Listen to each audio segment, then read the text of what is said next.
compartilhar da palavra do Senhor com todos aqui.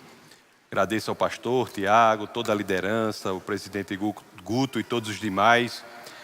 E a mim me foi pedido para que expusesse a palavra no tema da família. E eu escolhi falar sobre o casamento.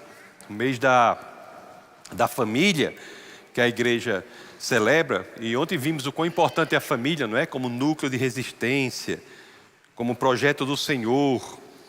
E hoje nós vamos ver, com base nas Escrituras, vamos ser expostos a 1 de Pedro 3, do 1 ao 7. Vamos ver, com base nesse texto aí, quais são os princípios que lá estão para fortalecer nosso casamento, fortalecer o casamento e a família. Mas antes que propriamente possamos entrar, eu peço licença a vocês para que façamos uma breve oração. Senhor, muito obrigado, Pai, por este momento. Obrigado, Senhor, por tudo que o Senhor tem feito por nós. Obrigado, Pai, por Tuas Escrituras. Obrigado, Deus, porque o Senhor nos mostra o norte para onde devemos seguir. E não apenas isso, Senhor. O Senhor caminha conosco na direção correta. Obrigado, Pai, pelo Teu Espírito que nos acompanha, nos ensina, mostra o que deve ser feito. Obrigado, Senhor, por esta realidade sobrenatural que cai sobre a terra, no coração dos cristãos e faz com que possamos ter esperança no mundo desesperado, possamos ver a luz no mundo em trevas, possamos ter a perspectiva de que vivemos aqui para refletir a Tua glória, Senhor. Obrigado, Pai, por tudo que o Senhor tem feito por nós. Obrigado, Senhor, pela instituição do casamento, pela união do homem e da mulher, por nos mostrar, Senhor, que é o único relacionamento de quem fala as Escrituras que dois se tornam um. Obrigado, Pai, por tão sobrenatural realidade que nos é proposta. E é no nome do Teu Filho, no nome poderoso, do nosso Senhor e Salvador Jesus Cristo, que todos aqui, em uma só voz, dizemos: Amém. Mas, irmãos, em Jesus Cristo é possível ter um casamento próspero, é possível ter um casamento em paz. É possível. Mas para isso é importante que nós encontremos os princípios das Escrituras que vão promover esse ambiente, que é um ambiente que tem por fim maior potencializar os nossos chamados, os nossos propósitos aqui na terra. Preciso que nos debrucemos sobre as Escrituras para que saibamos como devemos proceder na relação do casamento. E o casamento é um crescimento. O casamento muitas vezes é ceder. Tem uma ponte lá na Escócia, que deve ter outros lugares também, mas lá tem uma ponte que é pequenininha assim, uma ponte meio velha, pequena assim, que você chega lá, de um lado da ponte tem assim, mandando permitir, dê a preferência. Tem uma placazinha assim em português, seria dê a preferência. Só passa um carro na ponte, dê a preferência. Aí a pessoa está lá, vê, espera, não vem ninguém, passa na ponte e vai, né? Aí na volta, mesmo caminho, você vê a mesma ponte só do outro lado. Quando você chega do outro lado da ponte, tem outra placa, só que a outra placa diz a mesma coisa, dê a preferência. Ou seja, amados irmãos, o casamento é uma instituição em que não é feita para as pessoas baterem a cabeça. Não é feito para vocês baterem a cabeça. O casamento não é instituição para nós chegarmos no meio da ponte e ficar os dois lá sem saber como é que vai ser. Existem princípios das Escrituras que evitam isso. Não é para fazer diferente. Até tem em Natal, antigamente tinha uma ponte lá, bem antigo, né? Eu acho que é antes tem uma ponte antiga que fizeram o contrário. Duas pessoas passaram no carro e pararam no meio da ponte. Só passava um carro nessa ponte antiga. E aí aquela confusão, um desceu para falar com o outro, aí o rapaz do carro, para fazer raiva ao outro, disse assim: olha, depois eu vou ler um livro. Poxa, e o pior foi que o outro respondeu: quando terminar me empreste. Não é assim, irmãos. Não é assim. Não é assim. Deus não fez o casamento como aquela ponte de Natal, não. Fez o casamento como uma outra ponte, que de cada lado tem dê a preferência. Dê a preferência. Então os princípios bíblicos são exatamente para isso, irmãos. Para impedir que esse bate-cabeça aconteça. Nós sabemos que o casamento é uma faceta central da caminhada cristã. As Pessoas quando se casam, formam uma nova família, é uma faceta central. Então vamos compreender. Agora, para falar sobre casamento, conforme eu disse no início, eu disse que nós iríamos ser expostos a 1 de Pedro 3, 1, 7. Aí quando Deus colocou no meu coração falar sobre isso, eu digo, meu amigo, esses são dos versos mais atacados pela nossa cultura. São uns versos muito pesados, atacadíssimos, me permita o uso do superlativo, são atacadíssimos por nossa cultura. Mas enfim, temos que obedecer ao Senhor, né? Então vamos ler o primeiro verso aqui. Vamos ler a primeira epístola de Pedro, no capítulo 3, verso 1. A primeira epístola de Pedro, que é um grande manual de teologia. Excelente manual de teologia, vários temas teológicos são tratados nesta carta. E o casamento, portanto, não poderia ficar de fora. Então vamos ler a primeira de Pedro 3, 1. Então eu peço a vocês que, claro, assim querendo, abra as escrituras na primeira epístola de Pedro, no capítulo 3, no verso 1. Vamos ler o que as escrituras nos dizem. Vocês vão ver como que diz aí, é um negócio pesado. A cultura critica demais. Mas vamos ver o que as escrituras dizem, né? Olha aqui o que diz as escrituras. 1 de Pedro 3, 1. Eu vou usar a NVI, se puder botar. Do mesmo modo, mulheres, sujeite-se cada um a seu marido, a fim de que, se ele não obedece à palavra, seja ganho sem palavras pelo procedimento de sua mulher. Foquemos nessa primeira parte agora, amados irmãos. Do mesmo modo, mulheres, sujeite-se cada um a seu marido. Eita, e agora, né? E agora? A dificuldade maior está nesse termo aqui, sujeite-se, sobre o que é sujeição. Imaginem o que é que a cultura diz sobre isso. Mulher vai se sujeitar ao marido. Será, amados irmãos, quando nós lemos isso aqui, sujeite-se a seu marido, a gente fica pensando, estou vendo aqui, sujeição. Será que sujeição envolve algo que a cultura sugere, como abuso físico, verbal, emocional por parte do marido em relação à mulher? Será que sujeição envolve isso? Será que a proposta bíblica para o casamento é que a mulher se submeta às garras do abuso físico, verbal e emocional? Será que a Bíblia quer dizer que o marido é superior à esposa?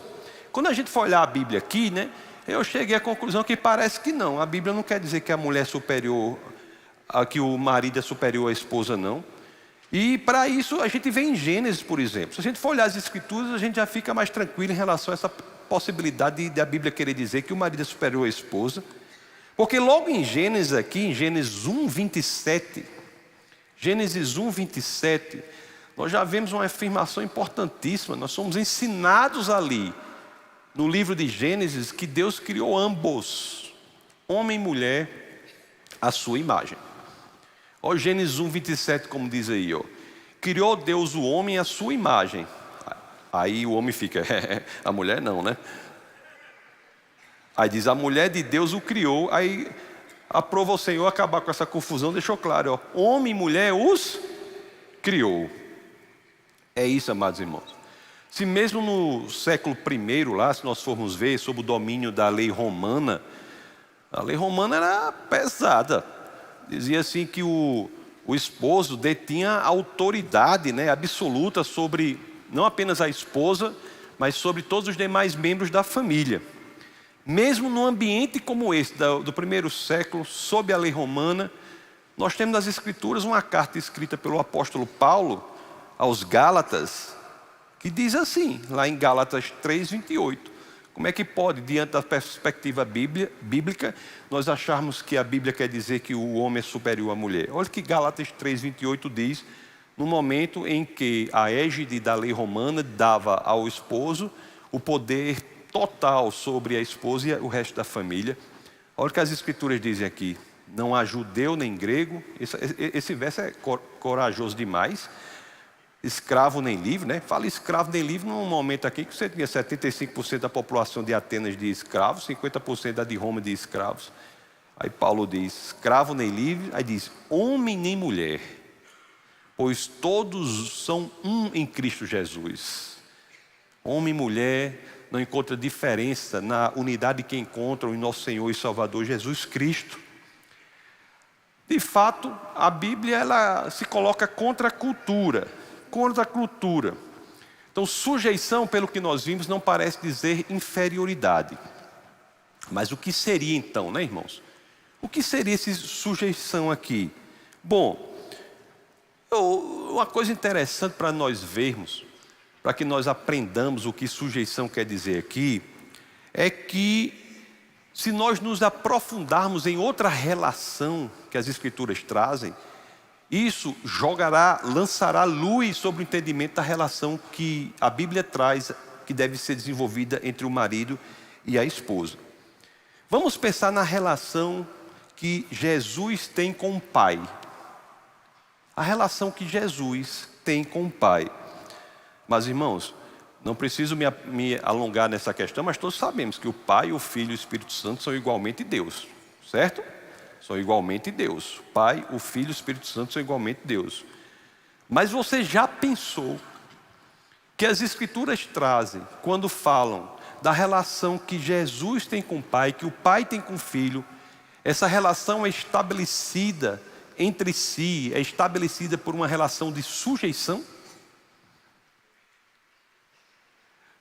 O Pai e o Filho, ambos Deus, essa relação se dá como? Por uma sujeição. A primeira epístola aos Coríntios, no capítulo 15, no verso 28, o apóstolo Paulo diz assim, para não achar que eu estou dizendo coisa que não é, né? Olha o que diz a 1 Coríntios 15, 28. Diz assim, quando, porém, tudo lhe estiver sujeito, então o próprio Filho se sujeitará àquele que todas as coisas lhe sujeitou, a fim de que Deus seja tudo em todos. Eita, será que é isso mesmo? Mas também é demais, será que é isso mesmo? Será que há uma correspondência, uma correlação na proposta bíblica da relação entre o marido e a esposa no casamento, com o que é descrito pelas próprias Escrituras na relação que o próprio pai tem com o filho? Será que há essa correlação? Eu acho que deve ser. Será que não é um erro de tradução? Será que não é, hein? Será que não é um erro de tradução, meus irmãos? Será que no original, isso é bom investigar quando essas coisas assim chamam a atenção, né? Será que no original não se trata de duas palavras diferentes que foram traduzidas por sujeição? Aí a gente vai olhar para o original, né? Vai lá no original para ver, e é a mesma palavra em grego, né? O potasso,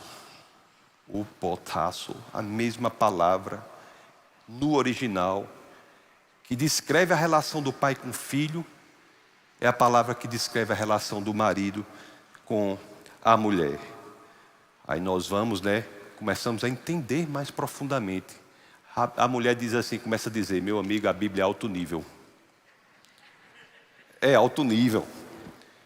A cultura também critica muito, irmãos, o entendimento de que a mulher é auxiliadora, né? Ajudadora, como o próprio presidente Guto orou aqui, para que a esposa exercesse esse importante papel, ajudadora do esposo.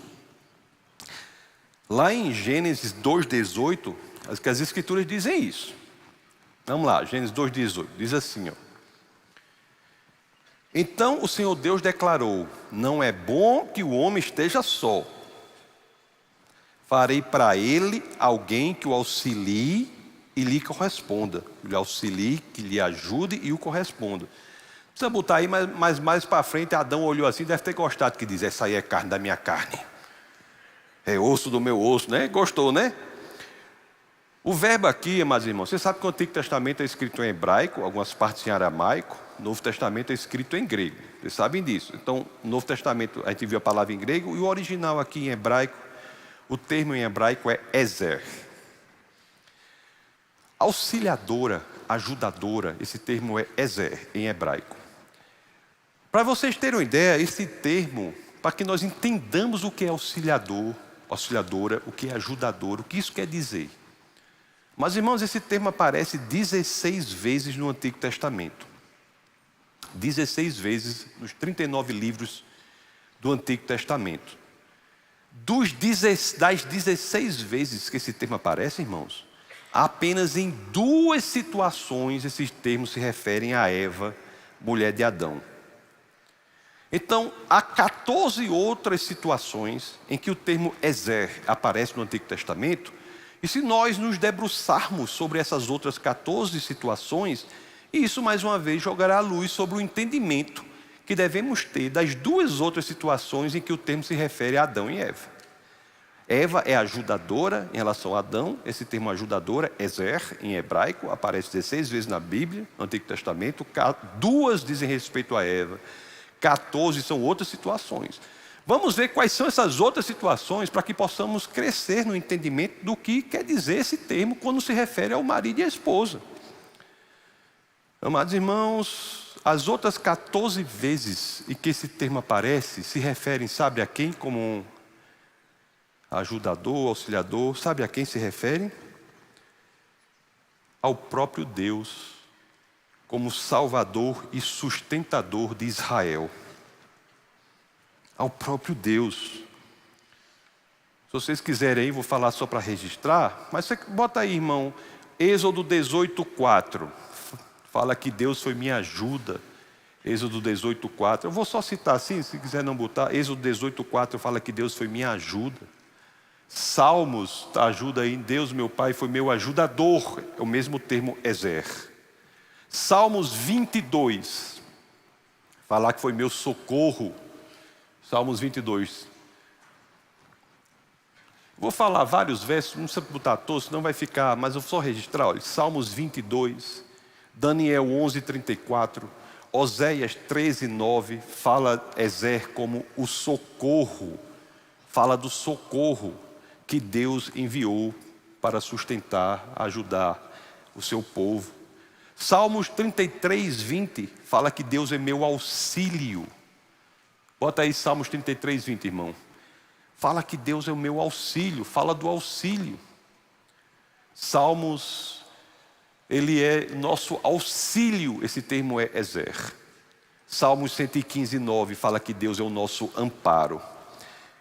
Mas irmãos, nós temos 14 situações em que as Escrituras no Antigo Testamento usam o mesmo termo que relaciona, que diz a relação da esposa com o marido, ajudadora, falando do próprio Deus em relação ao seu povo.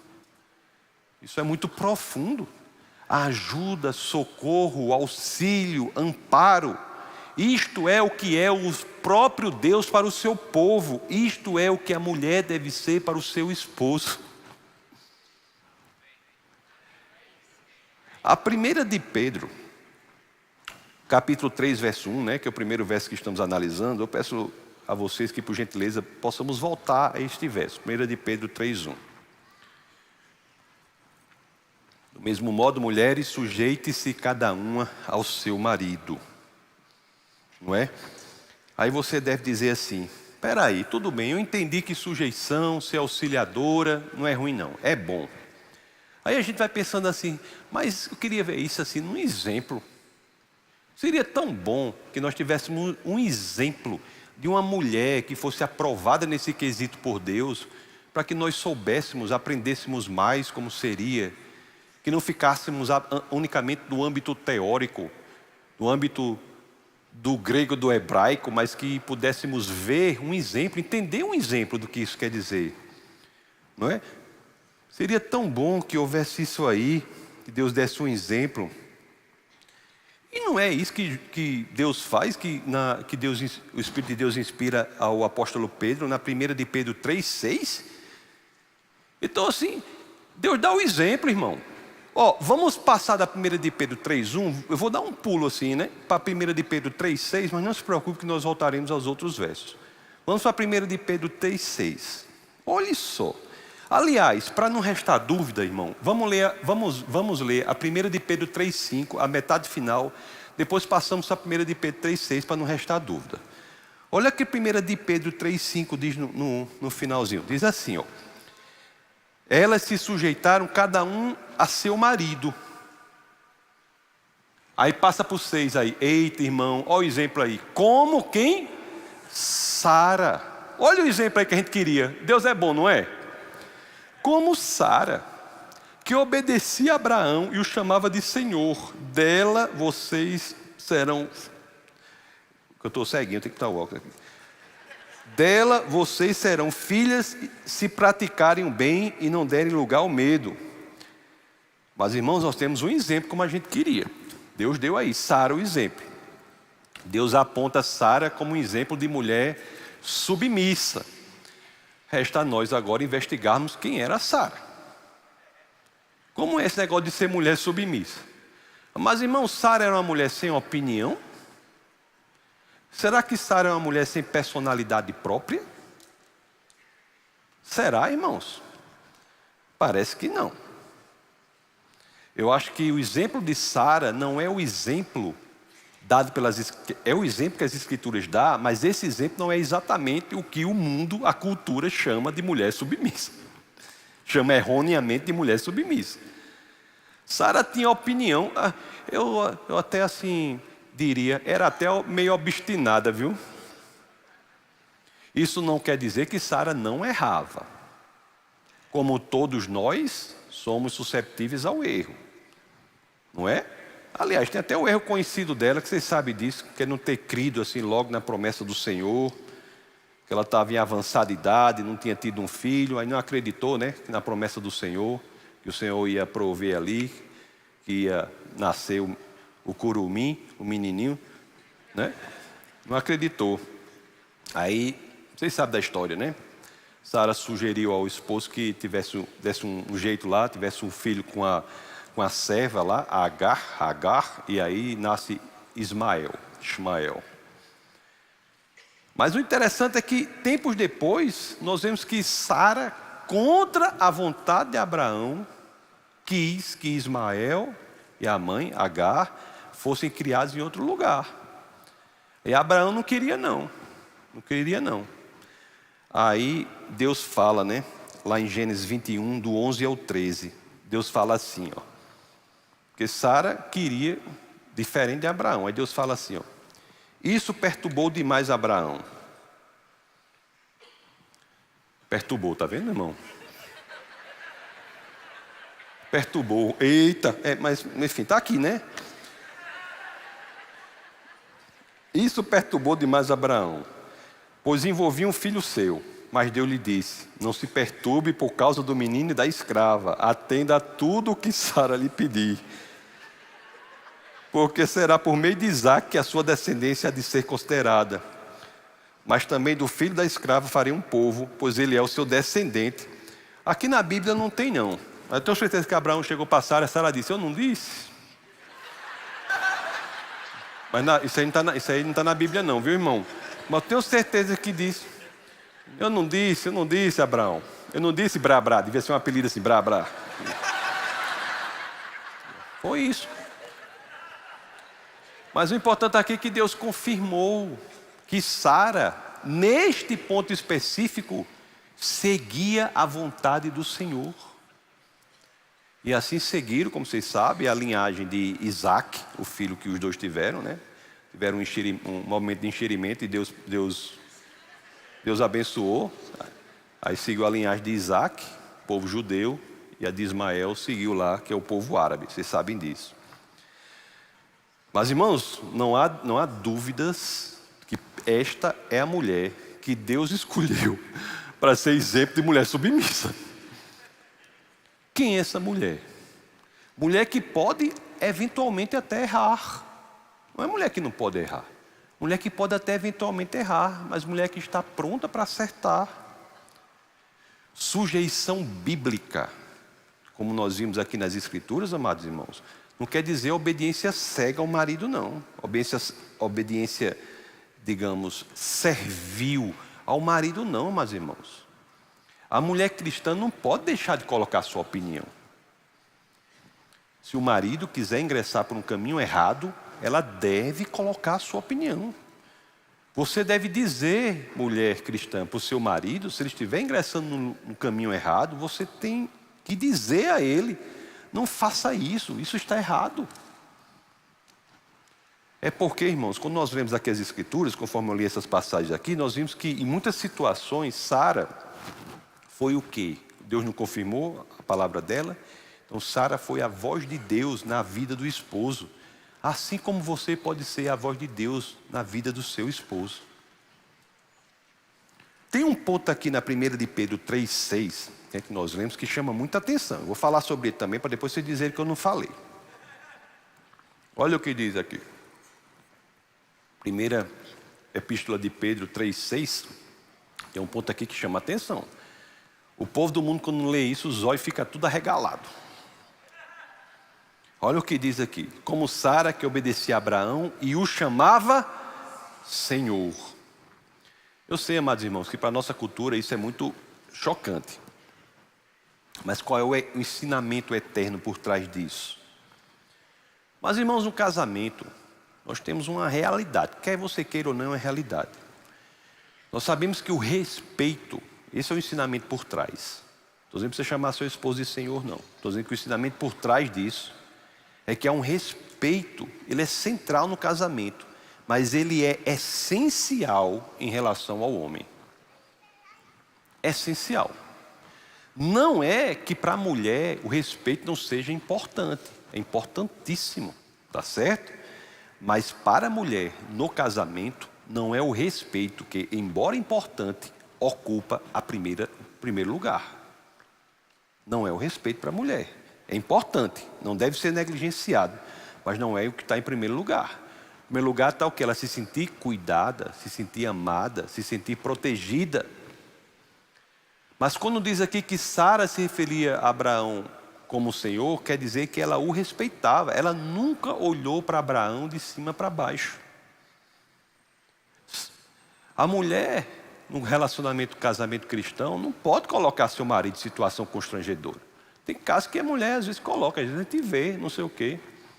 Você está numa reunião, não sei o quê, a mulher, às vezes cristã, coloca o marido mais baixo do que um cavaco chinês. Eles dizem assim, né? Não, fulano, não sei o quê, começa a falar mal do marido. Você não pode fazer isso, irmão. Não é bíblico fazer isso, não. Não é bíblico fazer isso, não. O que você tem que fazer é o contrário. Você tem que ajudar seu esposo a se tornar o homem que Deus quer que ele seja. Então, mulher cristã, não inferiorize seu marido. Não inferiorize seu esposo. Isso não é bíblico. Jamais o coloque em situação de inferioridade, em especial no ambiente público. Numa reunião, no meio das pessoas. É incrível como a gente vê isso no ambiente cristão. Às vezes tem mulher que gosta de fazer isso. Dizer que o marido não pode fazer isso. Agora sim, você não faça isso, claro, se você quiser nutrir um casamento de sucesso. A orientação da Bíblia é para um casamento de sucesso. Se você fizer, você vai pagar o preço. Eu disse aqui que, há pouco, né, que no caso da mulher, o que está em primeiro lugar é o amor. O amor. O homem deve amar a esposa. Assim, em primeiro lugar, amar a esposa. Mas eu acho que é importante nós nos debruçarmos mais sobre o que tipo de amor, que grau de amor, que tamanho de amor é esse. Porque tem aqui na carta aos Efésios, Efésios capítulo 5, no verso 25, nós temos aqui uma ideia desse amor. Olha aqui Efésios 5, 25, o que as escrituras dizem. Maridos, ame cada um a sua mulher. Aí vai dizer que tipo de amor é esse, tá bom? Vou até botar o óculos de novo para não ler errado, que é muito perigoso esse negócio aqui, falando como a gente deve amar a mulher, né? Já pensou se eu errar nisso aqui? Ame cada um a sua mulher, assim como Cristo amou a igreja, e não só isso, e entregou-se por ela. Essa aqui é a descrição do amor que o homem deve ter por sua esposa, o marido deve ter pela esposa, amados irmãos. Esse é o amor que a Bíblia espera que você tenha por sua esposa. Esse é o amor. Como foi que Cristo amou a igreja? O que é que as escrituras dizem? Coloque de novo lá, irmão, por favor. Sabe? Como foi que Cristo amou a igreja? Sendo capaz de se entregar por ela, sendo capaz de morrer por ela. O amor do esposo pela esposa no casamento cristão é aquele que torna você capaz de morrer por sua esposa. Você está entendendo? É esse aí. É isso aí. É, portanto, ao marido que é capaz de morrer pela esposa, que a Bíblia sugere que a mulher deve se submeter a ele. É aquele que é capaz de morrer pela esposa que a mulher deve se submeter. Você está vendo como a Bíblia vai construindo um modelo de casamento em que, se os dois se esforçarem para cumprir esses princípios, você terá um núcleo muito forte, capaz de nos impulsionar para aquilo que devemos ser aqui na terra, refletir Cristo. Aí você diz assim: e se o marido não for cristão? É interessante que a 1 de Pedro 3, 1 e 2 fala sobre isso aí. Bota aí, irmão. Vamos ler a parte final de 1 de Pedro 3, 1 e ler 1 de Pedro 3, 2. Olha o que diz aqui. A fim de que, se ele não obedece à palavra, seja ganho sem palavras, pelo procedimento de sua mulher, observando a conduta honesta e respeitosa de vocês. Mas, irmãos, como é que a mulher deve ganhar o marido não cristão? Bom, a orientação das Escrituras é que priorize-se o método do ganho sem palavras. É o que diz as Escrituras. Viva a sua fé de maneira calma e respeitosa em casa. Seja um exemplo. Mas se você vive recriminando seu marido, você imagina um marido que não é cristão. Aí o marido chega em casa cansado do trabalho, a primeira coisa que você faz é aumentar a música gospel. Isso não vai. Isso não vai. Colocar no volume máximo se ele não é cristão.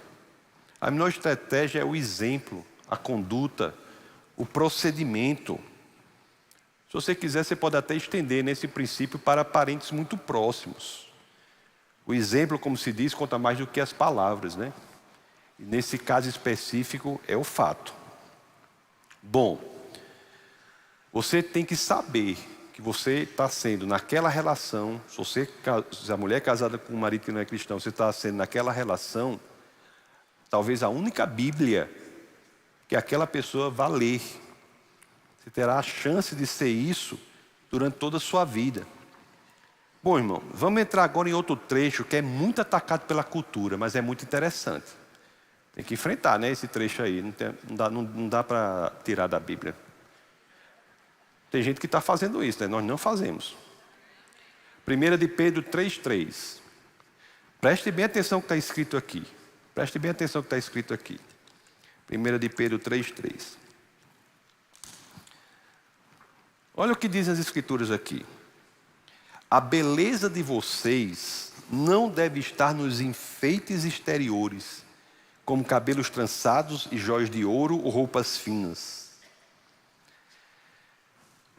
Esse trecho aí é muito interessante, que talvez seja um dos trechos mais mal entendidos das Escrituras. Porque muitos leem isso aí e acham que as Escrituras estão sugerindo que a mulher vive uma prisão.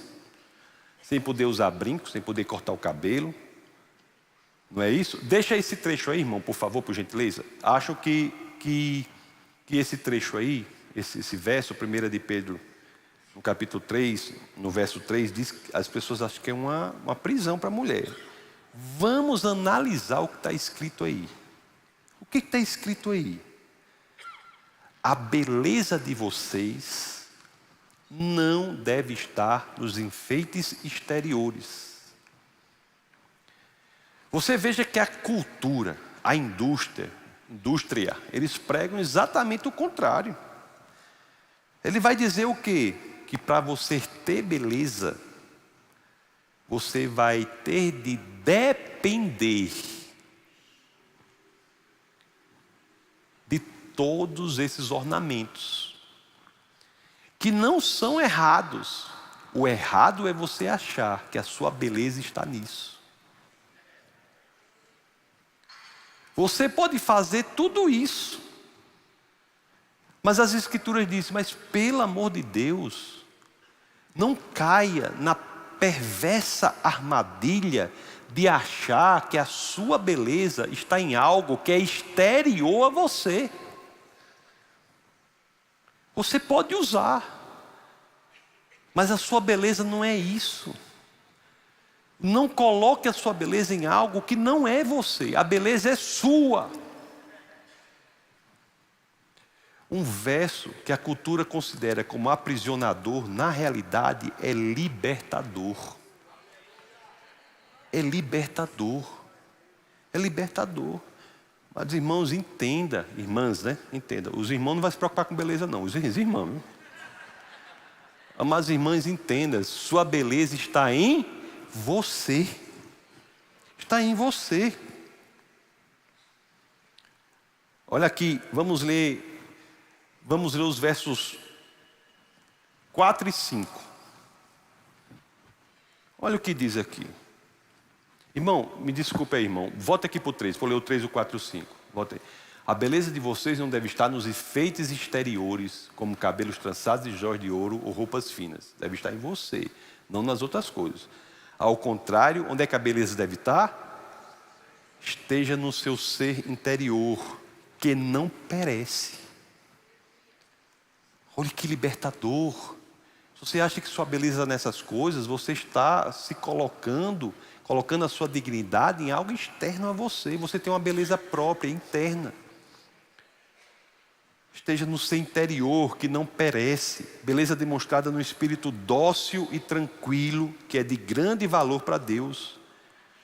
O 5 diz: pois era assim que também costumavam adornar-se as santas mulheres do passado, que colocavam sua esperança em Deus. Elas se sujeitavam cada um ao seu marido.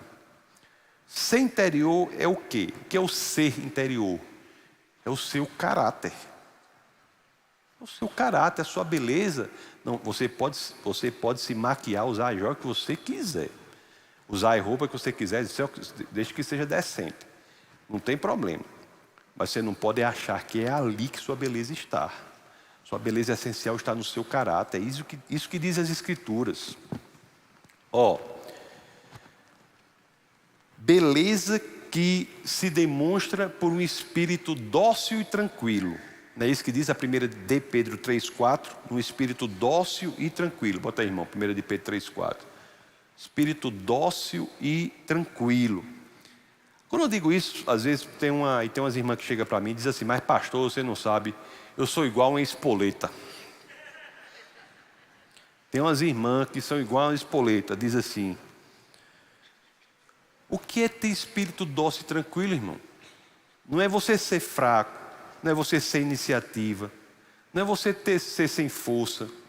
Não. O espírito dócil e tranquilo é aquele que mantém toda a sua força sob controle. Não é ser sem força, é ser capaz de manter toda essa espoleta aí sob controle. Tem um exemplo nas Escrituras de alguém que tinha grande força, grande poder, mas mantinha tudo sob controle. Sabe quem é? Jesus. Jesus tinha uma força infinita. Jesus poderia destruir todo mundo com uma só palavra, irmão. Mas por amor a nós, para nos salvar, Ele optou por manter tudo sob controle, entregando-se na cruz, onde o amor encontrou a justiça e nós fomos salvos. Se você quer um exemplo de alguém que faz isso, é Jesus. Jesus é o exemplo da força infinita sob controle. Agora você acha que sua espoleta é mais do que a força de Jesus? Não é, irmã. Não é. Se você tiver força, olhe só. Se você for alguém que tiver força e gentileza, você estará imitando Cristo. O verso 5, né? O 6 nós já lemos. Vamos agora para o último verso do nosso bate-papo aí de hoje. Eita, fala dos maridos, Bota aí, irmão. Começa com o negócio de marido. Estão falando só de mulher, tá bom. Mas vamos lá. O 7 é o último, né? Ainda bem que eu disse que até o 7, para não ter problema de aprofundar esse negócio de marido.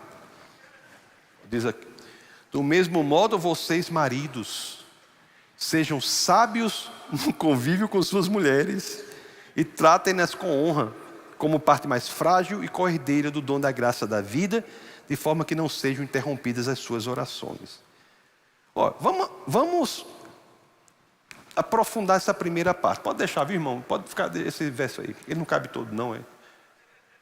Ó, tá vendo? O negócio é tão pesado quanto o marido, não cabe nem numa tela desse tamanho. Pelo amor de Deus. Jeová botou para quebrar, viu?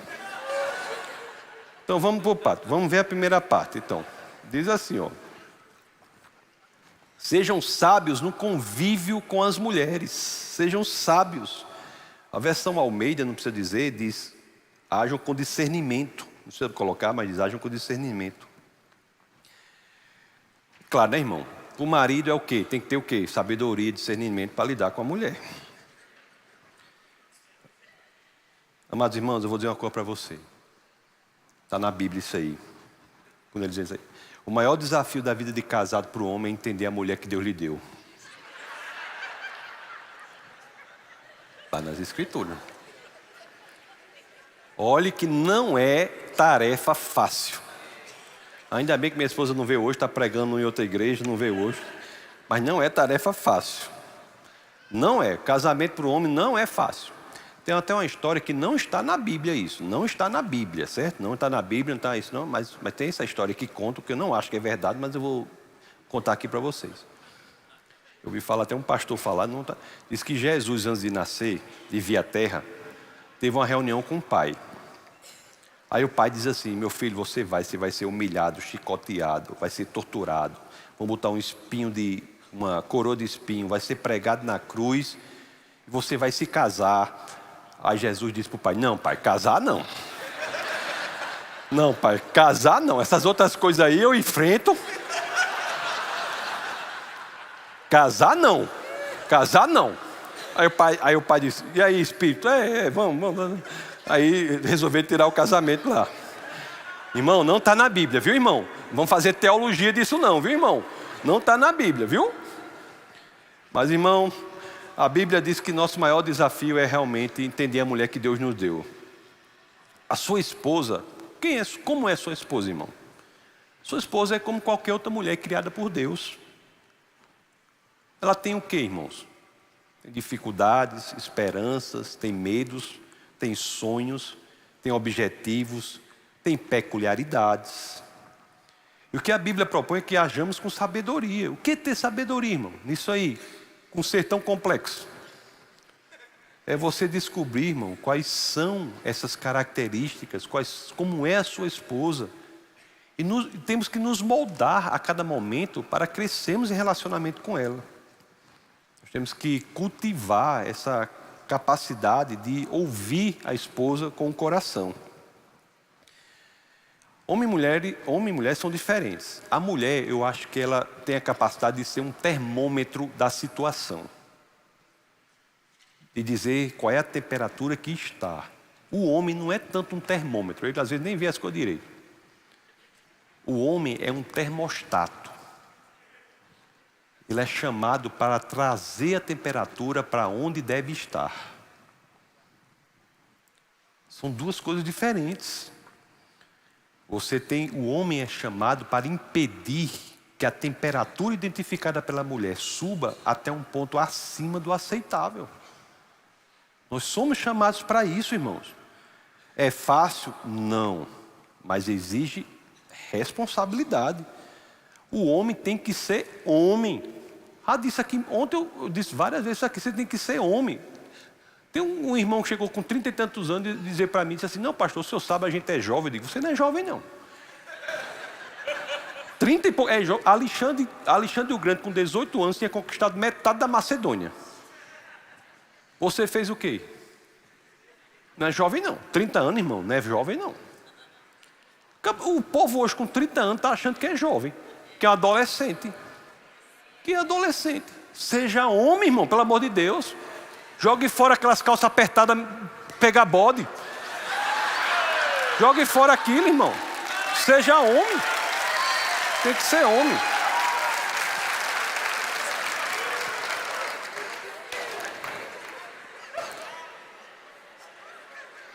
Nós estamos vivendo um problema seríssimo na contemporaneidade, que os homens não querem ser homem. Os homens não abriram mão de ser homem.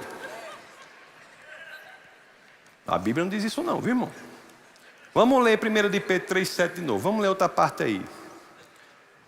Irmão, só uma dúvida aqui. Aquele cronômetro, quando chega ao final, tem uma bomba que explode? Não, não, né? Tá 4 minutos, eu me entendo. Não, né? Eu vou passar. Está dizendo para o irmão, porque se fosse, quando desse 5 segundos, eu saía aqui correndo aqui. Vou esperar então, tá bom. Até 4 minutos ele vai dar certo. Vamos ler a parte final. Ó. Do mesmo modo, vocês, maridos, sejam sábios no convívio com as mulheres e tratem-nas com honra, como parte mais frágil e cordeira do dom da graça da vida. Diz assim, né? Para o homem para tratar a esposa com honra. O que é tratar a esposa com honra, irmão? Tratar a esposa com honra, dar honra a alguém, é colocar a pessoa em alta prioridade na vida.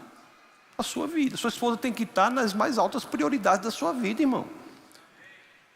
Isso é tratar com honra. O Efésios 5:25 diz assim, nós já lemos, maridos, amai vossa mulher como também Cristo amou a igreja e assim se entregou com ela. Se entregou por ela. Diz que tratar com honra.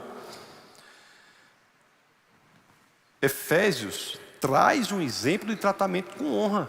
É ser capaz de morrer por sua esposa. Agora, irmão, tratar a mulher com honra não é só ser capaz de morrer por ela, não. Se você é capaz disso, você vai tratar com honra hoje em dia, nesse dia. Você vai honrá-la também com o seu tempo, com o seu dinheiro. Você vai honrá-la a cada minuto, a cada dia. Uma vez chegou um casal, né, com problema de casamento para conversar, né? Aí chegou lá o casal, aí o casal chegou e disse assim, né, o marido e a mulher, a esposa disse assim, pastor, o meu problema é o seguinte, é um problema bem simples, para você ver como pode ganhar proporção. Disse, o meu problema é o seguinte, o meu esposo não diz que me ama. Não diz que me ama. Aí eu olhei para o senhor, né? Mas o senhor... Aí ele falou, não, pastor, veja bem. Quando eu me casei com ela, eu disse que amava. Se eu mudar de ideia, eu comunico.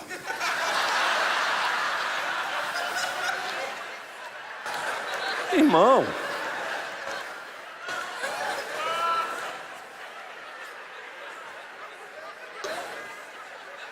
Irmão, é brutalidade demais, irmão.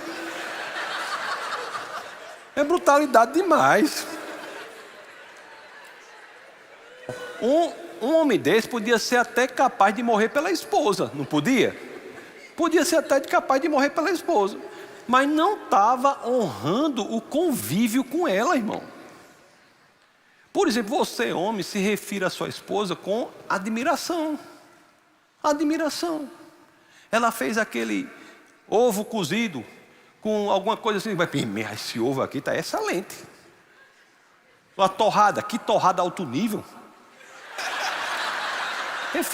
Refira a sua esposa com admiração, irmão. Com admiração. É assim. Aí o verso 7 aqui, vamos voltar para a 1 de Pedro 3,7, que o verso 7 também diz um negócio aqui importante, que é muito atacado pela cultura. Olha o que diz aqui, ó. Do mesmo modo, vocês, maridos, sejam sábios no convívio com suas mulheres e tratem-nas com honra como parte mais frágil. Pronto, as feministas tudo arrepiam o cabelo do sovaco.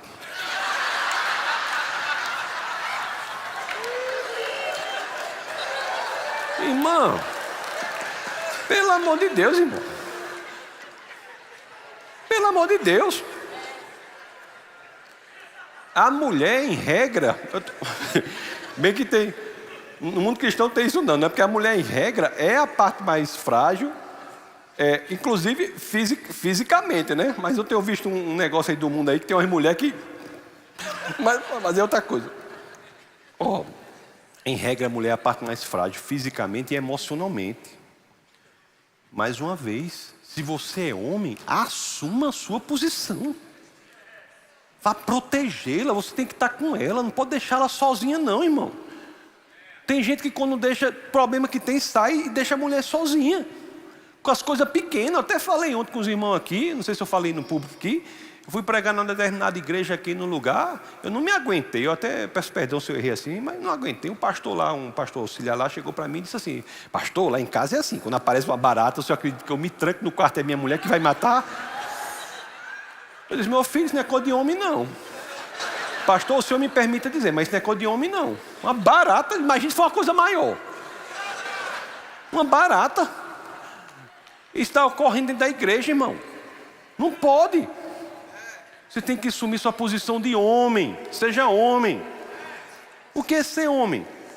Você tem que tomar as decisões. Você tem que assumir a responsabilidade pelas decisões mais importantes do seu casamento e da sua família. É você, homem, que é o responsável. Você que é o cabeça. É lógico que vai tomar as suas decisões honrando a sua mulher. Não é? Honrando a sua mulher e decidindo nos melhores interesses da sua família. Mas deu errado, a culpa é sua, irmão. Não terceirize sua culpa, não. Assuma o leme desse barco, pelo amor de Deus. Fica coitado da mulher. Eu já tive um caso, inclusive, de muito triste, de uns conhecidos, que a queixa maior era isso, que o homem não assumiu o papel de homem, não decidia, não fazia nada. Estou dizendo para você ficar mandando em tudo não, mas as grandes decisões da sua família, a responsabilidade é sua. É sua, não é de sua esposa não, nem de seus filhos não. Aí não quer fazer isso, beleza. Casamento fracassado, muito provavelmente. Agora, se você não está convencido, talvez tenha outra consequência que lhe convença. Tem outra consequência que lhe convence lá na 1 de Pedro 3,7. Bota aí, irmão. Olha só o negócio como é pesado. No mesmo, que eu vou dizer, preste atenção se não está aqui na Bíblia, viu? Preste atenção se não está na Bíblia. Vai dizer que eu estou dizendo coisa que não está na Bíblia. A única coisa que eu disse que não está na Bíblia foi aquela conversa de JC com o pai, viu? Do mesmo modo, vocês, maridos, sejam sábios no convívio com suas mulheres e tratem-nas com honra, como parte mais frágil e coerdeira do dom da graça da vida. Você tem que fazer isso. Sabe por quê? De forma que não sejam interrompidas as suas orações. Você está entendendo o negócio como é pesado? É isso mesmo que você está lendo aí? É isso mesmo? Se você, homem cristão, não cultivar um padrão bíblico no seu casamento, se você não cultivar, não buscar um padrão bíblico no seu casamento, pelo amor de Deus, não venha reclamar se suas orações não estiverem sendo ouvidas, não. Não são ouvidas, não. Eu me converti numa igreja muito boa, o pastor e a esposa lá, pessoas seríssimas. Foi uma igreja batista, um pessoal muito sério, e tinha um casal bem idoso, um casal, seu Irineu e dona Margarida. Seu Irineu tinha um problema de audição. Ele usava aqueles aparelhos, sabe aqueles aparelhozinhos? Aí, às vezes, dona Margarida reclamava muito para seu Irineu. Aí eu via, às vezes, quando começava aquela reclamação, quando eu olhava para seu Irineu dormindo. Sabe o que é que seu Irineu fazia? Desligava o aparelho, irmão. Ele dava uma coçadazinha no ouvido assim, desligava o aparelho, irmão. Deus vai fazer igual a seu Irineu com você, irmão. Faz igual a seu Irineu, desliga o aparelho, suas orações não serão ouvidas. Bota aí de novo para dizer que não é isso mesmo. O final de 1 de Pedro 3,7. Valeu, gostei, botou para quebrar. Interrompidas as suas orações. É isso mesmo, faz igualzinho. Bom, irmão, já estou encerrando mas assim, eu deixo claro que são orientações da Bíblia para o casamento, para quem almeja um casamento santo, um casamento que dê certo, um casamento de sucesso. A Bíblia é um manual. Quem pensar diferente faz o que quiser, né? Mas o que acontece é a seguinte, a pergunta que nós temos que fazer para as pessoas que são cristãs, que estão na igreja e têm a Bíblia para o casamento, tem a Bíblia como manual para o casamento, é dizer para você assim, né? Se você acredita que a Bíblia é a palavra de Deus, se você de fato acredita no seu coração que a Bíblia é a palavra de Deus, é Deus falando, aqui está o mapa de sucesso do casamento. Agora eu tenho que perguntar, irmão, me desculpe, mas se quiser responder, responda pelo menos para si só. Ou como eu falo com os alunos aqui, você vá lá nos lugares mais obscuros da sua psique e tenta encontrar a resposta para essa pergunta que você fará a si mesmo. Não com a boca, não com o cérebro, mas no seu coração. Você de fato acredita que a Bíblia é a palavra revelada do Senhor? Acredita? Se você acredita, comece agora mesmo a colocar essas orientações em prática. Quando nós fazemos isso, irmãos, é que nós passamos a ver o que é ter um lar em que reina a paz. É possível. Um lar que, acima de tudo, servirá de porto seguro para você. O casamento de sucesso é possível. Depende unicamente de você. Vamos orar. Senhor, muito obrigado, Pai, por todas as famílias aqui reunidas. Obrigado, Senhor, pelos esposos e esposas que estão aqui. Que o Senhor possa nesse momento tocar o coração de cada um, para que haja transformação de vida, para que haja alinhamento à Tua palavra, para o que precisa ser feito, seja feito, para que cresçam no casamento, para que cresçam na construção da instituição familiar, para que possam cada vez mais, diante desse porto seguro, serem aqueles que o Senhor quer que sejam, para que possam refletir a luz de Cristo para o mundo. Ó Senhor, que todos aqui tenham uma convicção que não devem ser como o sol que tem luz própria, mas devem ser como a lua que reflete a luz do sol que é Cristo. Obrigado, Senhor, por Tua palavra, pelo Cristo revelado, pelo Logos. Obrigado, Senhor, por nos mostrar o caminho, nos mostrar o norte, nos mostrar o que fazer. Obrigado, Senhor, porque mesmo quando achamos difícil e na direção que nos é apontada, nós sabemos que não precisamos caminhar sós.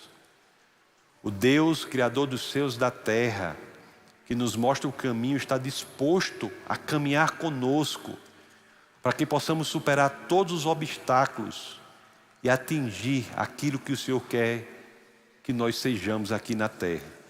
Obrigado, Pai, pelo Teu Espírito que nos acompanha, nos ensina, nos indica o que precisa ser mudado, nos incomoda quando precisamos ser incomodados. Obrigado, Senhor, pela maravilha e pelo milagre que é Teu Espírito do Deus Criador dos céus e da terra habitando em cada um. Obrigado, Pai, por tudo isso. E obrigado pelo Teu Filho, Jesus Cristo, aquele que não apenas veio à terra e assumiu a nossa humanidade, mas ao morrer, ressuscitar e ascender aos céus, levou a nossa humanidade ao Pai. Obrigado, Pai, por essa ponte restabelecida. E é no nome daquele por quem tudo fazemos, a respeito de quem é tudo o que fazemos, é a razão de tudo o que fazemos. Obrigado, Senhor, por Jesus Cristo. É no nome dele, no nome poderoso, nosso Senhor e Salvador Jesus Cristo, que todos aqui, unisonamente, dizemos: amados irmãos, sejam principalmente abençoados na prática da palavra do Senhor.